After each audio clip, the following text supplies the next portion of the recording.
capítulo 12. Hebreos capítulo 12.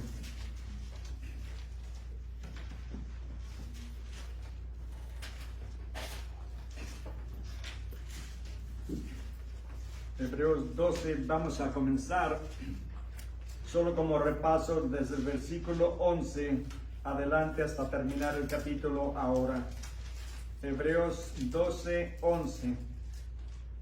Y nos está diciendo la palabra de Dios: es verdad que ninguna disciplina presente parece ser causa de gozo, sino de tristeza, pero después da fruto apacible de justicia a los que en ella han sido ejercitados. Y quiero preguntarles, ¿a cuáles de ustedes les gustaba que sus papás los corrigieran o sus mamás cuando estaban chicos y se portaban mal? No me digan que nunca se portaron mal, porque me imagino que si eran como yo, recibieron mucha corrección, ¿verdad? Siempre, claro, la Biblia nos dice que hay que disciplinar a nuestros hijos físicamente, no nada más quitarles el teléfono o apagarles la televisión. El castigo, de acuerdo a la Biblia, es físico, pero no debe de ser abusivo. Debe de ser siempre con medida y con amor. Y es para que aprendan a corregirse, a disciplinarse, a ser obedientes. Y Dios hace eso con nosotros, ¿verdad? Dice que Dios a todo hijo que recibe lo disciplina. Y al que no disciplina es porque no es su hijo y es porque es ilegítimo. Pero todos queremos ser hijos de Dios, ¿verdad? Entonces debemos de aceptar la corrección del Señor, que es por nuestro bien. Es por nuestro bien.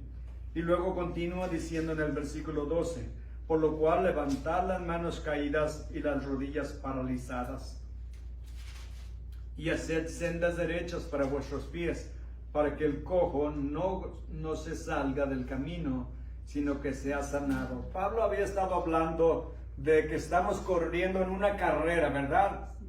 Estamos corriendo en una carrera, pero no estamos compitiendo contra los demás. Cada uno de nosotros estamos corriendo nuestra propia carrera. Y lo bueno de esta carrera no es que solo los que llegan primero ganan la medalla de oro, o de plata, o de bronce. Aquí todos ganamos medalla de oro. ¿No es maravilloso?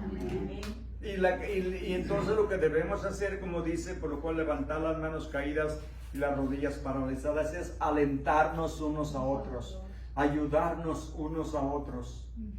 Porque a veces, han visto en las Olimpiadas que a veces algunos se caen y los otros siguen. De vez en cuando, rara vez se ve que uno de los corredores que no cayó se pare y levante al caído. A mí me tocó verlo en las Olimpiadas en México 68. Es decir, ya llovió. Pues sí que ya llovió, aunque no mucho aquí, ¿verdad? Pero recuerdo que en una carrera, uno de ellos se lastimó, se desgarró un tendón y cayó al piso y no se podía levantar. Y otro que iba en la carrera paró de ir corriendo, lo ayudó a levantarse y juntos cruzaron la línea. La gente estaba de pie aplaudiendo. No había casi, yo creo, ojos secos. Solo de ver la compasión de un hombre que en lugar de correr y competir a ver si ganaba la medalla, ganó la mejor medalla. Ganó la medalla, la admiración de todo el estadio, de toda la gente que lo estaba viendo alrededor del mundo, y el orgullo de su país. El orgullo de su país, que sacrificó su propio interés en el bien de otro. Y eso es lo que nosotros debemos de hacer como cristianos, como hermanos que somos. Debemos de alentarnos y ayudarnos unos a otros a correr la carrera. Así es que no les extrañen si de vez en cuando les llamo para recordarles que los extrañamos. Es porque quiero verlos aquí y me da mucho gusto verlos aquí. Porque sin ustedes no hay iglesia. ¿Se dan cuenta? Sin ustedes no hay iglesia. Y sin ustedes el pastor ya no es pastor, porque no tiene a quien pastorear, ni enseñar, ni alimentar. Por eso nos necesitamos todos juntos. Porque juntos somos parte del cuerpo de Cristo. Imagínense cuando hay una persona que tiene un accidente y se corta un brazo, una pierna, lo aceptamos y lo amamos, pero ya no se ve completo, ¿verdad? Así de lo mismo cuando en el cuerpo faltan partes del cuerpo, el cuerpo no se ve completo. Y debemos de ayudarnos y animarnos, exhortarnos unos a otros, orar unos por otros. Les digo, no es para criticar, no es para atacar, es para alentar, para orar unos por otros y darnos la mano unos a otros. Y es lo bonito del cuerpo de Cristo, que todos somos parte importante de ese templo de Dios. De nuevo, la iglesia es comparada con el templo, ¿verdad? De Dios. Imagínense cuando una pared tiene hoyos o no tiene una buena fundación. Por eso necesitamos todos el apoyo de todos. Claro, la fundación es Cristo, ¿verdad? Sobre la cual está fundada la iglesia. Pero lo que quiero enfatizar es que todos nos necesitamos unos a otros. Amarnos unos a otros. Y dice el versículo 13, dice, y haced sendas derechas para vuestros pies, para que el cojo no se salga del camino, sino que sea sanado. ¿Ven? Es para ayudar a los demás también. Ayudarnos unos a otros. Seguir la paz con todos y la santidad sin la cual nadie verá al Señor. Hay veces que es difícil tener paz con cierta gente, ¿verdad? A veces, y a veces sucede dentro de la misma familia.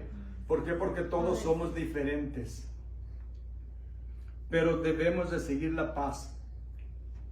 Pablo nos dice en otra carta, en cuanto sea posible, vive en paz con todo mundo. Nosotros debemos de ser pacificadores. No debemos ser revoltosos, no debemos ser jactanciosos o vengativos. Debemos siempre de orar por los demás. Es como cuando vamos manejando y alguien se nos cruza en el camino y de pronto la reacción nos da coraje, ¿verdad? Pero ¿qué vamos a hacer? Acelerarle y luego meternos adelante y luego frenar para que vea, para que aprenda. No, ¿qué sucede? ¿Cuántas veces vemos en las noticias que alguien murió por un road rage, que le llaman un coraje en el camino? Alguien le hizo algo pequeño y se empiezan a pelear en el camino y a veces causan accidentes que otras personas sufren. Uno de ellos saca la pistola y ¡pum!, le da al otro. Le tiró a él y le pegó a un niño.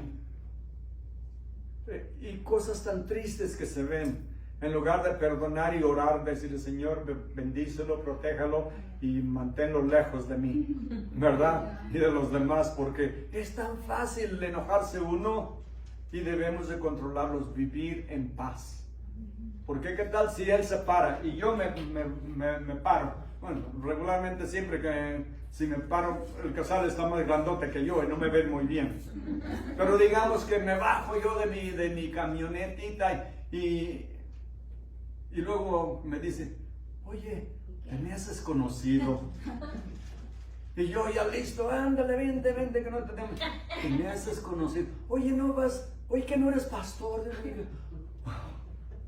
Trágame tierra, ¿verdad? ¿Qué testimonio voy a dar ante los demás? Entonces, cuando alguien me hace algo así, siempre me calmo y a veces a fuerzas.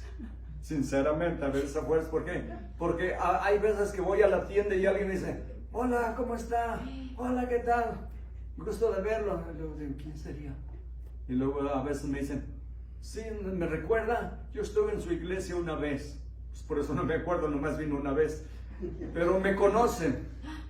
Entonces debo de portarme bien siempre porque no sé quién me conoce, ¿verdad? Y aunque no me conozcan, de todas maneras me tengo que portar bien. Testimonio. Y ese es mi testimonio. Es mi testimonio. ¿Qué tal que salgan en las noticias? Pastor se peleó con un marino. El marino le puso una paliza al pastor. Porque el pastor... no, mejor no, ¿verdad? Mejor oro por él y que Dios lo bendiga y lo proteja, y a mí también.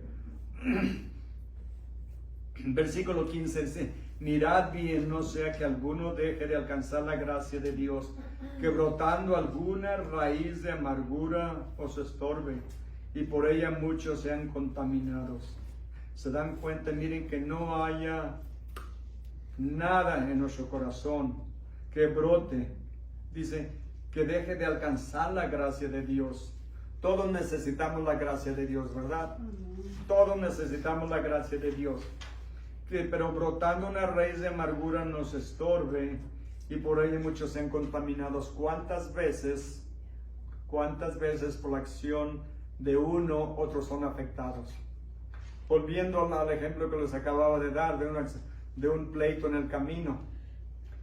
Alguien muere, ¿cuántas personas son afectadas por esa acción? Si era un padre de familia, tiene 3 o 4 hijos, tiene una esposa, tiene hermanos, tiene hermanas, tiene padres. ¿Cuántos son afectados? Ahora, al que murió, son afectados. Al que lo mató, lo meten a la cárcel, todos en su familia son afectados. Es tanta la influencia que tenemos, ya sea positiva o negativa, depende cómo actuamos. Entonces dice que no permitamos nosotros que haya ninguna raíz de amargura que nos estorbe. ¿Por qué? Porque cuando hay amargura y hay coraje, qué difícil es orar, ¿verdad? Qué difícil es orar cuando tenemos algo en nuestro corazón que no hemos confesado. Necesitamos siempre, todos los días. Un pastor dijo, se llamaba Charles Spurgeon. Charles Spurgeon, sí. Charles Haddon Spurgeon. Es conocido como el príncipe de los pastores. Era un gran pastor, escribió muchos libros. Y él decía que nosotros somos como nuestra vida es como un espejo que los demás pueden ver. Es como un libro abierto. Pero ¿qué van a ver cuando abran ese libro? ¿Qué hay en nuestro corazón? ¿Qué es lo que la gente puede ver de nosotros? Necesitamos nosotros siempre de examinarnos, y si hay algo en nuestro corazón, debemos de confesarlo. Y luego viene la paz. Siempre cuando confesamos y perdonamos, siempre viene la paz, porque el que tiene odio no duerme pensando en la otra persona, mientras que el otro está durmiendo bien a gusto. Y es una raíz de amargura en nuestro corazón que no nos deja tener paz. Y es lo que necesitamos nosotros, tener paz, para que no haya nada que nos impida venir y servir al Señor con todo nuestro corazón. Dice, no sea que a ningún fornicario, en el versículo 16, o profano como Esaú, que por una sola comida vendió su primogenitura. ¿Recuerdan lo que hizo Esaú? Llega del campo de andar cazando, llega con hambre y le dice a su hermano Jacob, dame de comer, que me vengo muriendo de hambre. Y Jacob le dice, pues véndeme tu primogenitura. Digo, pues, ¿de qué me sirve? Al cabo ya me estoy muriendo de hambre. Bueno, ¿qué sucedió? Cuando su papá Isaac iba a bendecirlo de todas maneras, aunque él ya había vendido su primogenitura, pero Jacob y su mamá se pusieron de acuerdo para engañar a Isaac, el papá de Esaú. Y viene y lo engaña y le da la bendición. Después llega Esaú y quiere la bendición. Recuerden, ya la vendió. Pero miren lo que dice en Génesis 27:34. Cuando Esaú oyó las palabras de su padre, clamó con muy grande y muy amarga exclamación, y le dijo, bendíceme también a mí, padre mío. Y le dijo, vino tu hermano con engaño y tomó tu bendición. Y Esaú respondió, bien llamaron su nombre Jacob, pues ya me ha suplantado 2 veces. Era su nombre, que quiere decir suplantador, o el que agarra del tobillo. Se apoderó de mi primogenitura y aquí ahora ha tomado mi bendición. Pero ya él había menospreciado. La primogenitura era muy importante. porque primeramente agarraba el doble de herencia que los demás hermanos. Y cuando el papá moría, él era el jefe de la familia. Era algo de mucho honor en la cultura judía, pero él lo menospreció. Dice que no seamos así, porque dice que no seamos como él, o tampoco como los otros, que dice que no haya ningún fornicario o profano. Debemos, como les digo de nuevo, examinar nuestro corazón. ¿Qué hay en nuestro corazón? Saben, el Señor ve todo en nosotros. De nuevo, es como un libro abierto, y más vale que lo confesemos si hay algo mal en nuestro corazón y arrepentirnos y decirle: Señor, ¿creen que somos los únicos pecadores que ha conocido? No. Todos los humanos somos pecadores, pero aún así nos ama, pero quiere que llevemos una vida limpia y que demos un buen ejemplo. Dice, porque ya sabes que deseando heredar la bendición fue desechado y no hubo oportunidad para el arrepentimiento, aunque la procuró con lágrimas. Pero ¿saben qué? Eran lágrimas de cocodrilo. ¿Ya saben lo que quiere decir lágrimas de cocodrilo? No sinceras. Sí, que no eran sinceras. Simplemente quería la bendición, pero ya la había vendido. Dice versículo 18, cambia el tema. Aquí ya habló de un tema primero de la carrera y luego de nuestro testimonio de cómo debemos de ser y cómo no debemos de ser como Esaú. Ahora cambia el tema, dice, porque no os habéis acercado al monte que se podía palpar y que ardía en fuego, y a la oscuridad, a las tinieblas y a la tempestad. Aquí el autor de Hebreos está hablando de cuando Dios vino al monte Sinaí a dar las tablas de la ley a Moisés, y en la montaña dice que la montaña temblaba y ardía. Está en Éxodo 19 y 20.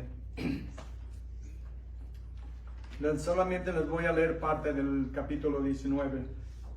Dice, entonces vino Moisés y llamó a los ancianos del pueblo y expuso en presencia de ellos todas las palabras que Jehová le había mandado. Y todo el pueblo respondió a una y dijeron, todo lo que Jehová ha dicho haremos. ¿Cuántos creen que eso era verdad? No, porque mientras Moisés estaba en el monte con el Señor, ellos le dijeron a Aarón, al hermano de Moisés, que les hiciera un becerro de oro. Y dijeron, se pusieron a adorarlo y decir, este es el que nos sacó de Egipto. ¿Se dan cuenta que rápido cambiaron la promesa que habían hecho a Dios, que iban a hacer todo lo que hubiera dicho? Dice, y Moisés refirió a Jehová las palabras del pueblo. Entonces Jehová dijo a Moisés, he aquí yo vengo a ti en una nube espesa, para que el pueblo oiga mientras yo hablo contigo, y también para que crean para siempre. Imagínense nada más esto, hermanos. Lo leemos muy fácil, pero imaginémonos que nosotros estamos al pie de la montaña y acabamos de ver a Moisés que sube a encontrarse con Dios. La montaña tiembla, se oye el sonido de la trompeta cada vez más fuerte. La voz de Dios, una voz poderosa, dice la Biblia que la voz de Dios rompe las piedras. Imagínense oír la voz de Dios hablándole a Moisés, y al mismo tiempo es al pueblo que escuchan sus palabras y le da la ley. Y cuando está él allá, ellos empiezan a traicionarlo. Baja Moisés al monte, le dice el Señor, ve, porque hay alboroto en el pueblo. ¿Por qué? Porque están traicionando a Jehová. Y baja, y cuando los ve se enoja tanto que avienta las tablas y las rompe. Y después que tiene que volver otra vez a la montaña que le dé otras tablas nuevas de la ley. Y aquí en el capítulo 20 está cuando le da los 10 mandamientos. El primer mandamiento, no tendrás otros dioses ajenos delante de mí. No te harás imagen y semejanza de lo que hay en el cielo, en la tierra o bajo la tierra, y no te inclinarás a ellas y las honrarás. Los primeros 2 mandamientos tienen que ver con nuestra lealtad a Dios, nuestra obediencia, nuestro honor a Dios. ¿Y saben por qué les dio el segundo? Porque sabe que todos tienen la tendencia a la idolatría. Por eso les dice, no te harás imagen de lo que hay en el cielo, ni en la tierra, ni debajo de la tierra. No te inclinarás a ellas, ni las adorarás o las honrarás. ¿Y qué vemos todos en nuestros países nativos? Idolatría. ¿Por qué? Porque lamentablemente les han enseñado cosas falsas, doctrinas falsas, que debemos de orar el rosario, que debemos de rezar el rosario. Bueno, todos conocemos lo que hay en nuestros países, ¿verdad? Que es contra la palabra de Dios. Por eso no enfatizan la iglesia la enseñanza de la Biblia, porque entonces la gente conoce la verdad y muchos dejarán la iglesia, lamentablemente. Todos venimos de ahí, ¿verdad? Todos venimos de ahí, conocemos la verdad. Y por eso cuando a veces van ustedes de vacaciones a su país y empiezan a hablarle a los parientes allá, se enojan rápidamente, ¿verdad? Dicen, ya te agarraron los aleluyas. Ya te fuiste por otro lado, ya traicionaste la iglesia, ya vas a traicionar a la Virgen. Bueno, ¿qué dice la palabra de Dios? Por eso Dios dio los mandamientos de cómo debemos de guiar nuestra vida espiritual y no tengamos otros dioses ajenos delante de Él.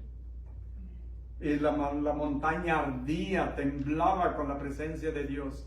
Imagínense nada más, el Dios Todopoderoso que creó los cielos y la tierra, venir a ese monte, hablar con Moisés y darle sus palabras. Miren, hijos, así es como deben de vivir. Esto es lo que deben de hacer y esto es lo que no deben de hacer. Y yo los voy a bendecir, dice, yo voy a ser su padre, yo voy a ser su Dios, voy a vivir entre ustedes. De lo que Dios quería con el pueblo judío y es lo que Dios quiere con todos nosotros, su iglesia. Entonces dicen, no habéis venido al monte que se podía palpar. Está hablando del monte Sinaí. Y ardía con fuego a la oscuridad, a las tinieblas y la tempestad, al sonido de la trompeta y a la voz que hablaba, la cual oyeron. Cuando la oyeron, rogaron que no se les hablase más, porque no podían soportar lo que se ordenaba. Si aún una bestia tocar el monte, será apedreada o pasada con dardo.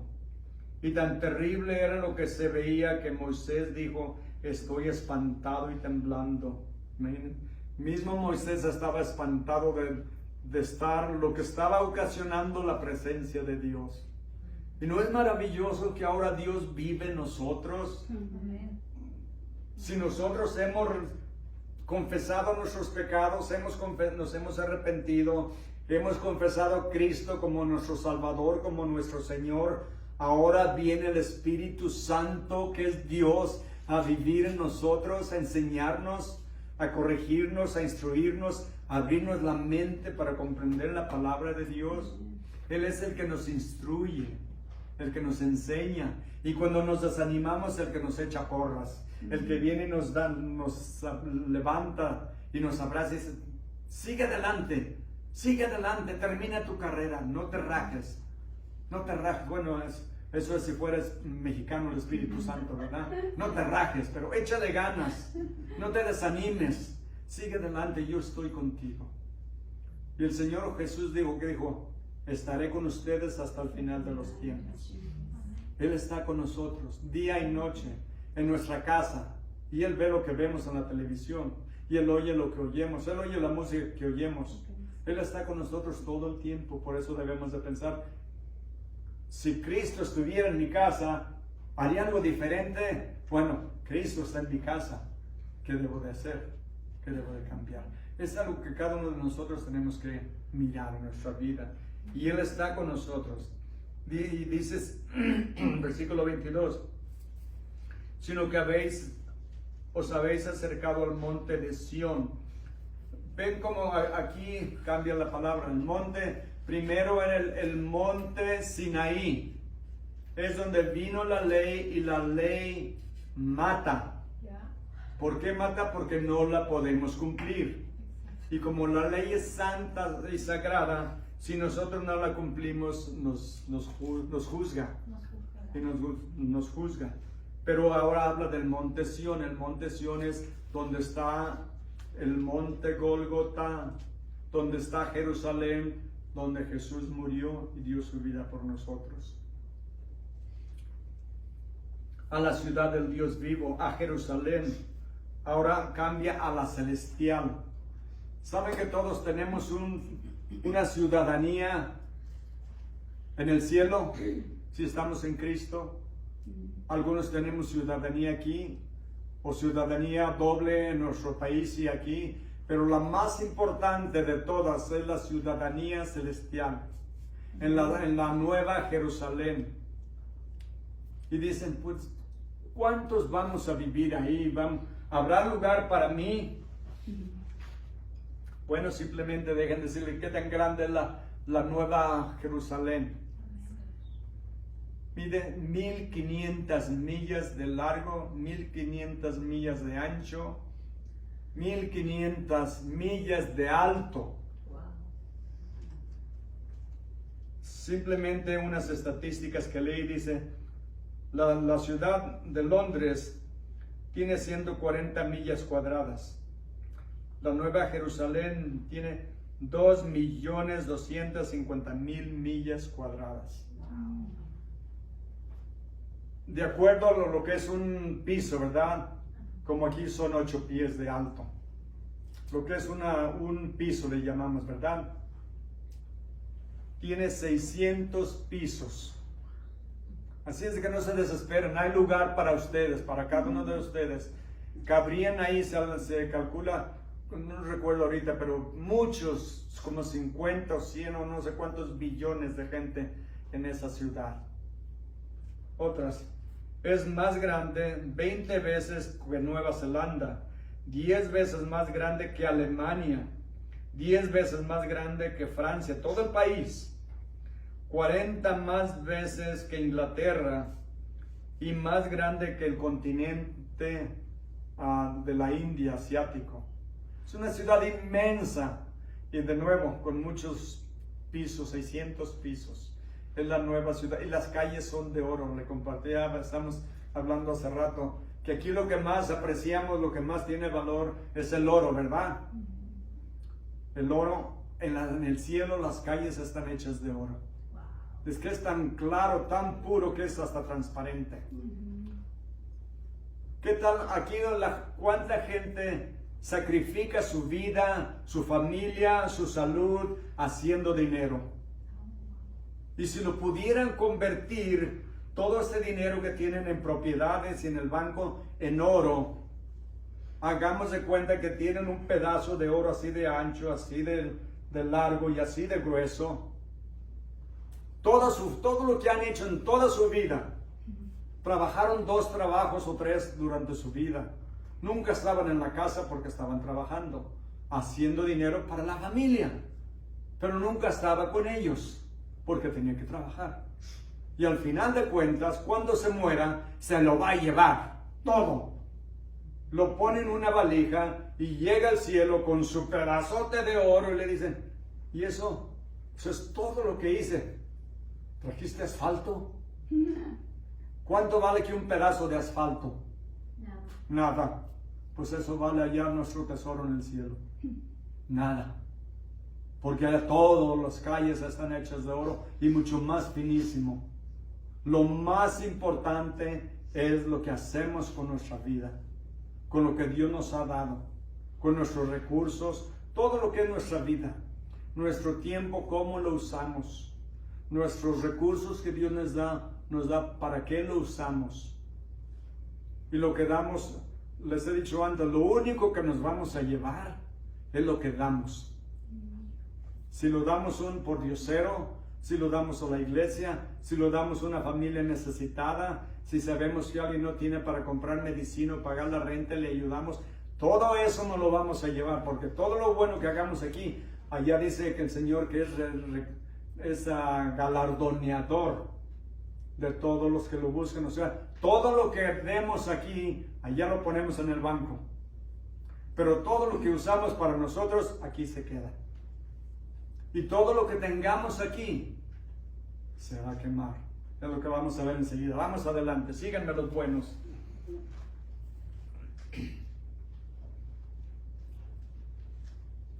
Versículo 23. Bueno, 22. Sino que os habéis acercado al monte de Sión, a la ciudad del Dios vivo, Jerusalén la celestial, a la compañía de muchos millares de ángeles. ¿Se imaginan? Le llaman miríades de ángeles o millares de ángeles, que son millones y millones y millones o billones de ángeles. Y saben que los ángeles están aquí. Dios los ha puesto para protegernos, para ayudarnos a los cristianos. Son los mensajeros de Dios que Dios manda cuando estamos en un aprieto, en un problema. ¿Cuántas veces nos habrán librado de accidentes en los que pudimos haber muerto? Y esos están en el cielo y ¿saben qué? Están esperándonos para que todos juntos alabemos al Señor cuando lleguemos a la congregación de los primogénitos que están inscritos en los cielos. Todos los que han muerto antes en gracia, a Dios el juez de todos, a los espíritus de los justos hechos perfectos, todos los que murieron en el Antiguo Testamento, murieron en gracia, como Moisés, como David, como Salomón, como Abel, como Jeremías, Isaías, todos están en el cielo. Y todos los que han muerto desde Cristo hasta nuestro día están en el cielo. Dice que un día nosotros vamos a ser perfectos también con ellos cuando lleguemos allá. Porque Dios está trabajando en nosotros, ¿verdad? Él nos está perfeccionando cada día. Nos está santificando, nos está purificando y un día vamos a ser glorificados cuando estemos en su presencia. ¿No será maravilloso? Imagínense, no tener nunca una tentación, nunca tener un enojo, nunca tener una enfermedad. En el cielo no hay camillas, no hay sillas de ruedas, no hay bastones y no hay hospitales. Y no hay trabajo. No, sí hay trabajo, pero se disfruta. Se disfruta. Por lo menos yo espero que haya trabajo. A mí me gusta trabajar. A mí me gusta porque me gusta hacer cosas y arreglar cosas. Pero no me gusta cuando está a 110 de temperatura y me ando ahogando. Ahí sí ya no me gusta. Si me traen algo aquí y me dicen, me arreglas esto y yo sé cómo arreglar, con gusto lo hago. Pero me dicen, vete a hacer una zanja o vete a trabajar allá en el solazo. Ahí cambian las cosas, ¿verdad? Pero en el cielo todo va a ser agradable, va a ser hermoso. Y dice el versículo 24, a Jesús el mediador del nuevo pacto y a la sangre rociada que habla mejor que la de Abel. ¿Por qué habla mejor que la de Abel? Porque la sangre, el sacrificio que ofreció Abel a Dios y que fue agradable, ¿saben por qué fue agradable a Dios? Porque lo hizo con fe. Pero ese sacrificio no quitaba los pecados de Abel, solamente los cubría. Hasta que Cristo viniera y su sangre es mucho mejor que la sangre de Abel, la sangre de Cristo nos limpia de todo pecado. Porque aún la sangre de Abel, cuando lo mató Caín, el Señor le dijo Dios a Caín, la sangre de tu hermano clama por venganza. ¿Se dan cuenta? La sangre de Abel clamaba por venganza, pero la sangre de Cristo nos limpia de todo pecado y nos hace más blancos que la nieve. Por eso es tan preciosa la sangre de Cristo y cantamos cantos que hablan de la sangre de Cristo, porque sin la sangre de Cristo nosotros no tendríamos perdón de pecados, porque es por su sangre derramada que nos limpia de todo pecado. Si Cristo hubiera vivido una vida perfecta, que vivió, solamente lo hubiera ido al cielo, porque Él es el único ser humano que el único ser humano que siempre cumplió la voluntad del Padre, obedeció todas las órdenes del Padre, todos los mandamientos. Él es el único que viene del cielo. Pero como nosotros todos somos pecadores, necesitamos que alguien haga el pago por nosotros. Que nos limpie, nos lave de todo pecado. Y eso es lo que la preciosa sangre de Cristo hace por nosotros. ¿No es maravilloso? Amén. ¿No es maravilloso que Él haya venido voluntariamente a dar su sangre, a dar su vida por nosotros? Dice, no, mirad que no desechéis al que habla, porque si no escaparon aquellos que desecharon al que los amonestaba en la tierra, mucho menos nosotros si desecharemos al que amonesta desde los cielos. No desechemos, porque en los judíos que estuvieron escuchando la voz de Dios y los desobedecieron, saben que todos esos murieron en el desierto. Así es. Ninguno de ellos entró a la tierra prometida más que solamente dos que sí creyeron. ¿Quiénes fueron? Josué y Caleb. Buenos alumnos. Josué y Caleb fueron los únicos que entraron a la tierra prometida. Toda esa generación de menos de 20 años murieron en el desierto porque desecharon la palabra del que les hablaba, de Dios. No la obedecieron. En Hebreos 1, capítulo 1, versículo 1 y 2, dice, en estos postreros días nos ha hablado por el Hijo, a quien constituyó heredero de todo y por quien asimismo hizo el universo. Oh, perdón, el versículo 1, les dije el 1 y no lo leí.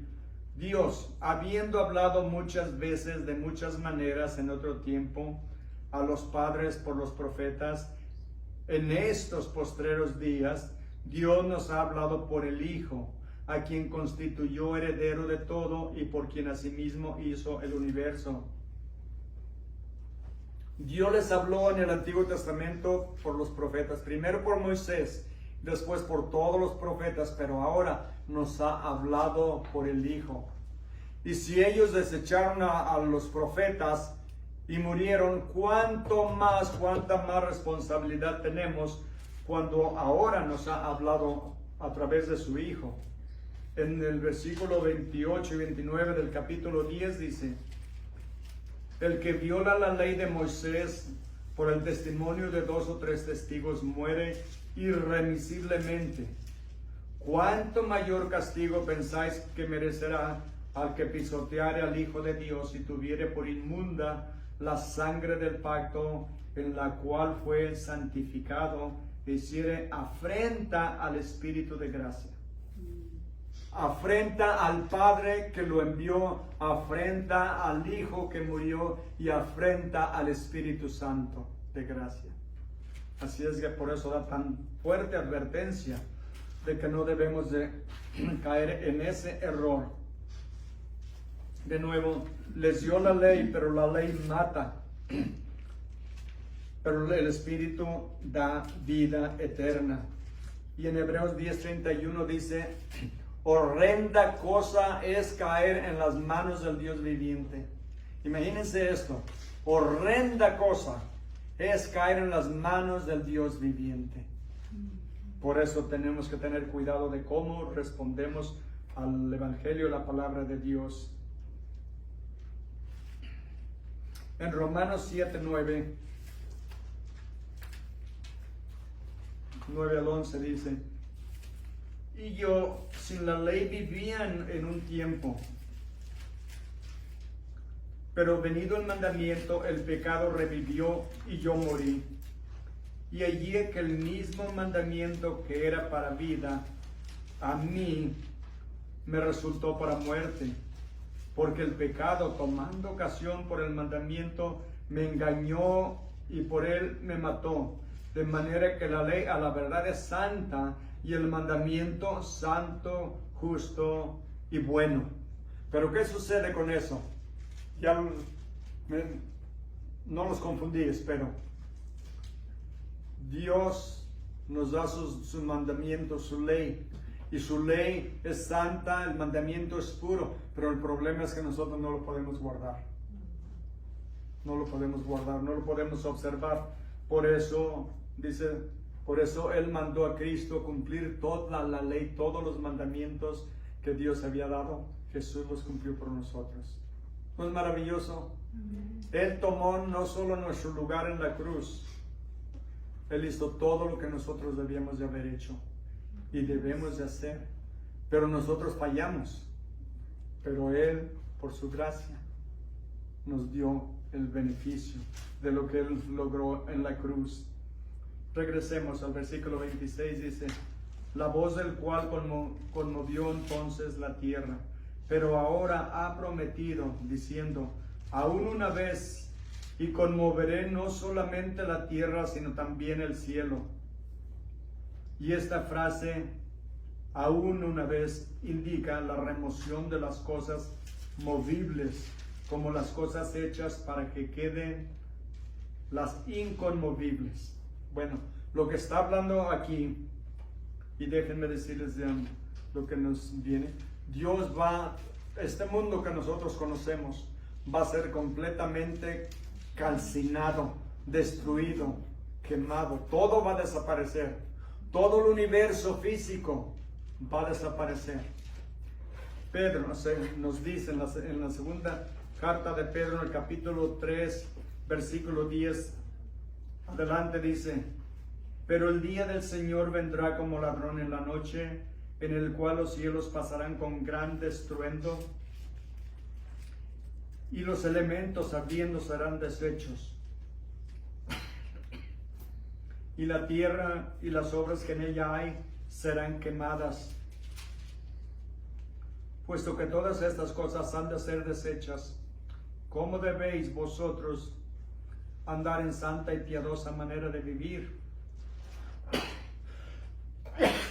Disculpen.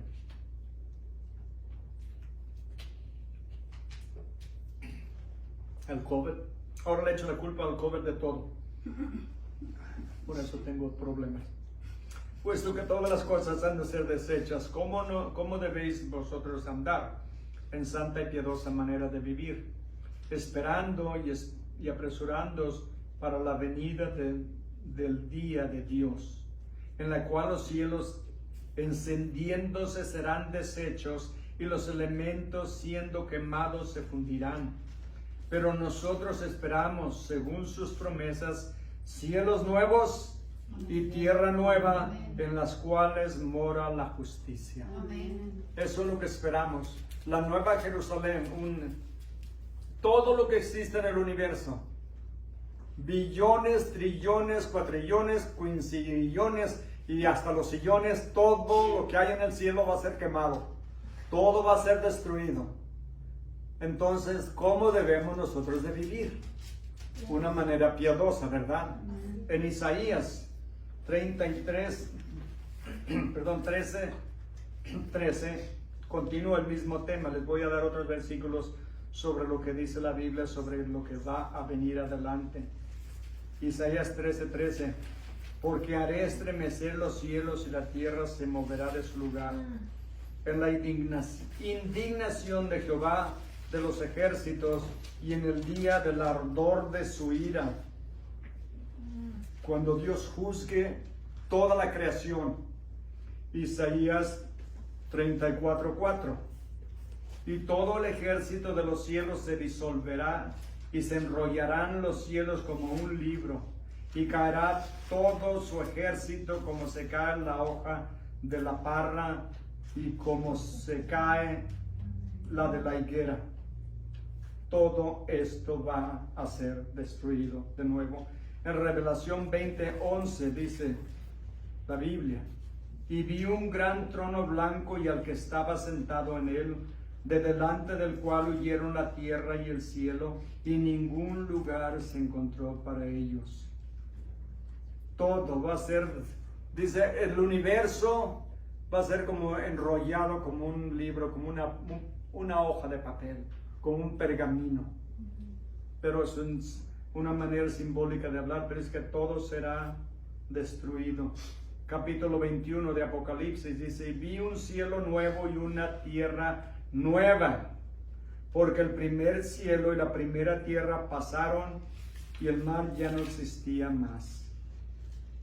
Versículo 2: Y yo, Juan, vi la santa ciudad, la nueva Jerusalén, descender del cielo de Dios, dispuesta como una esposa ataviada para su marido. Ahí es donde vamos a estar. ¿No les da gusto? ¿No les da alegría? Todo esto que vemos, donde estamos, no importa cuándo vivamos, un día todo va a ser destruido completamente. Y Dios va a hacer un nuevo cielo y una tierra nueva. ¿Saben por qué? ¿Por qué Dios va a destruir todo lo que existe? Porque todo está contaminado por el pecado. Todo está contaminado por el pecado y Dios lo va a destruir completamente. Dios, que con el poder de su palabra creó todo lo que existe, con el poder de su palabra va a destruir todo lo que existe. Y luego va a crear una nueva tierra y un nuevo cielo donde more la justicia. Amén. Y donde nunca más va a haber, como les decía de nuevo, enfermedades o tentación de rebelarnos, de desobedecer a Dios. Nunca más vamos a tener odio o pensamientos incorrectos de ninguna clase. No va a haber lascivia, no va a haber odio, no va a haber rencor, no va a haber venganza, nada. Solo paz, armonía, hermandad y alabanza al Dios Todopoderoso. ¿Cuánto creen que le vamos a agradecer a Dios cuando estemos en su presencia y caigamos a sus pies? Pregunta: cuando mueran, si es que mueren, bueno, lo más seguro es que sí, ¿verdad? Hasta ahorita, todos los que han vivido antes, hace más de 100 años, ya se fueron. Están muertos. ¿Cuál será la primera persona que ustedes van a buscar en el cielo cuando lleguen? Cristo. Cristo. ¿Su suegra? ¿Su suegro? ¿Su cuñado? ¿Su tío? ¿Su hermano? ¿Su papá? ¿Su mamá? ¿Su hijo? ¿A quién? Yo lo primero que voy a buscar, y lo seguro, lo que primero voy a ver va a ser a Jesús. Mi mamá, mi tío, mi abuela, mi abuelo, que hagan línea, que se pongan en la cola, porque yo al que primero quiero ver es a Jesús, mi Señor y Salvador, y postrarme a sus pies y adorarlo y glorificarlo y darle gracias que es por su sacrificio en la cruz, por mí, que yo estoy en su casa, que ahora también es mi casa. Amén. Y que pertenezco a su familia y Él me pertenece a mí. Amén. Él es mi Señor, mi Salvador, mi Redentor, mi Creador, mi mejor amigo. Amén. Y con Él voy a vivir por toda la eternidad. Entonces, todo lo que Él ha creado y lo que va a crear nuevo, les digo, acabamos de venir de vacaciones, gracias a Dios, fuimos a Alaska por una semana. Es un lugar hermoso, hermoso. Pero sin embargo, todo está dañado por el pecado. Lo podemos ver, porque los animales se comen unos con otros. La tierra, según eso, se está calentando, los glaciares se están derritiendo. O sea, aún en esa belleza se ve el efecto del pecado. Pero un día todo esto va a ser limpiado para siempre. Y estaremos en la presencia de Dios por toda la eternidad. Y ahí nos veremos. Entonces sí, vamos de paseo. ¿Y saben qué? Yo les pago el paseo. A todos los invito. Al nuevo Hawái, al nuevo Alaska, que Dios cree, no sé qué es lo que va a haber, mucho mejor de lo que hay ahorita. Yo los invito a todos. ¿Saben por qué? Porque no va a costar nada. Por eso puedo invitarlos. Pero, ¿saben por qué? Porque el que pagó el precio por todo eso es Jesús. Es más, mejor dicho, Él nos invita a todos a disfrutar de su hermosa creación y a disfrutar de su compañía.